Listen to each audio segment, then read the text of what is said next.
తమ్ముళ్ళు హెచ్చరిస్తున్నాను, అంది కొట్టుకోళ్ళ మిమ్మల్ని అందరినీ. రేపంతా మీ భూములు మీ ఆధీనంలో ఉండవు. కొత్త చట్టం వస్తా ఉంది.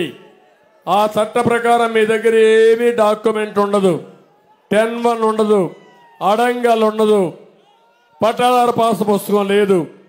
జగన్మోహన్ రెడ్డి దగ్గర కీ ఉంటుంది, లేకపోతే ఇక్కడుండే చిన్న సైకో దగ్గర ఒక కీ ఉంటుంది. అతను మీ అకౌంట్ మారిస్తే ఇంకా కోర్టుకు కూడా పోయే అవకాశం లేదు. మీరు ఆత్మహత్యలు తప్ప వేరే మార్గాలు లేవని చెప్పి నేను మీకు తెలియజేస్తున్నా. మీ భూమిని మీకు కావాలన్నా లేదా అని అడుగుతున్నా. ఈరోజు మీ భూమి ఉంది, పట్టాదారు పాస్ పుస్తకం ఉంది, ఎవరి ఫోటో ఉంది దానిపైన? ఎవరి ఫోటో ఉంది? వాళ్ళ తాత ఆ భూమి? మీ నాన్న ఇచ్చాడా, మీ తాత ఇచ్చాడా భూమి? అంటే ఆస్తి నీది, షోక్ అయింది. ఏం చెప్పాలి? ఈ యొక్క పైశాచిక ఆనందానికి, సైకో ఆనందానికి ఏం చెప్పాలి?